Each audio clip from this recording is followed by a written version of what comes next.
Hello students, good morning. I hope you are doing well. And today in this video we are going to talk about spoken English and we are going to discuss about the simple present tense. तो simple present tense के अंदर हमारे पास दो helping verbs रहती है, do and does. Do means I, you, they and we. Means इन subjects के बारे में प्रेजेंट कंफर्म करना तो हमारे पास कौन सी हेल्पिंग वर्ब है, डू है. And does means third person singular, means he, she, it and name. Got it. It means अगर मैंने आई, यू, दे, वी का प्रेजेंट कंफर्म करना है कि क्या ये लोग ये काम करते हैं तो मैं डू से क्वेश्चन करता हूँ. अगर मैं थर्ड पर्सन सिंगुलर की बात करता हूँ तो इट मीन्स ही, शी के साथ मैं डज का यूज़ करूँगा. फॉर एग्जांपल जैसे मैं आपसे पूछता हूँ, मीन्स क्या आप इंग्लिश बोलते हो. सो मीन्स क्या आप means you. Do you speak in English, क्या आप इंग्लिश बोलते हो. Do you speak English. तो इट मीन्स टू है तो प्रेजेंट है, इसका मतलब आंसर भी हमारा प्रेजेंट में ही रहेगा. जैसे मैंने बोला कि हाँ मैं इंग्लिश बोलता हूँ तो means I speak in English. अगर मैं नहीं बोलता तो आई do not speak in English. अब मैंने पूछा क्या आपका भाई इंग्लिश बोलता है. इट मीन्स अब मैं यहाँ से आपसे थर्ड पर्सन सिंगुलर के बारे में पूछ रहा हूँ, क्या आपका भाई. So does your brother speak English, क्या आपका भाई इंग्लिश में बोलता है. अब आपने आंसर भी थर्ड पर्सन के देना है. It means my brother speaks English. अब मैंने वर्ब के साथ एस का यूज़ किया. अब आपको पता चल गया कि जब हम थर्ड पर्सन सिंगुलर का आंसर देते हैं तो वर्ब के अंत में अगर हमारे पास S, double S, S H, C H O X, अगर इनमें से कोई लास्ट में आ जाता है तो क्या लिखते हैं, ई एस. अगर नहीं आता तो क्या लगाते हैं, एस. अब लग स्पीक बोला तो लास्ट में क्या हमारे पास के, तो मैंने क्या लिख दिया, एस. तो means my brother speaks English. अगर वो नहीं बोलता तो इट मीन्स हमारे को नॉट चाहिए. तो मीन्स नॉट किसके साथ लग रहा है, हेल्पिंग वर्ब. तो हेल्पिंग वर्ब क्या था हमारे पास, does. So my brother does not speak English.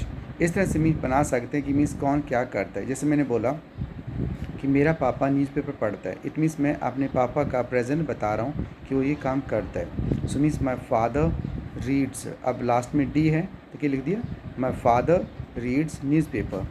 अगर वो नहीं पढ़ता तो means my father does not read newspaper. Got it. अगर मैंने पूछा क्या वे क्रिकेट खेलते हैं, अब ज़्यादा हो गए दे, तो क्या ले डू दे प्ले क्रिकेट, क्या वो क्रिकेट खेलते हैं.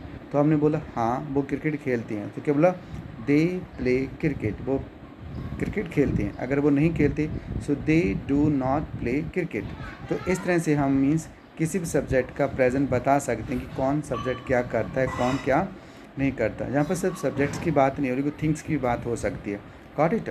इस एग्जांपल के तौर पर मैं बात करता हूँ कि मीन्स ये पंखा चलता है, ये पंखा नहीं चलता. तो मीन्स न दिस फैन मीन्स वर्क्स, ये फैन काम नहीं करता, this fan does not work. Got it.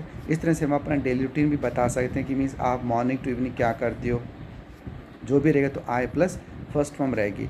Right. जैसे मैं इतने बजे उठ जाता हूँ, उसके बाद मैं ये काम करता हूँ, उसके बाद मैं इस काम को करता हूँ. तो it means I means get up early in the morning. उसके बाद मैं ये करता हूँ, आई क्या करता हूँ, उसके बाद after that I drink 1 glass of water.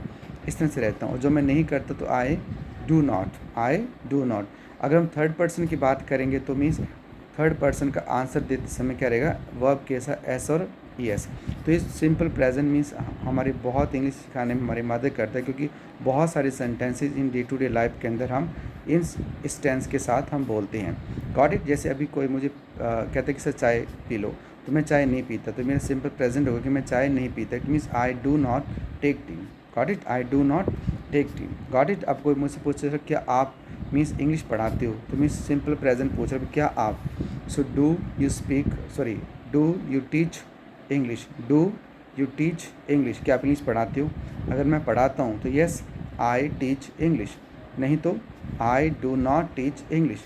अब मैंने पूछा भी क्या आपका दोस्त इंग्लिश पढ़ाता है. इट मीन्स मैं आपसे थर्ड पर्सन के बारे में जानना चाहता हूँ. तो मुझे क्या चाहिए, हेल्पिंग वर्ब डज.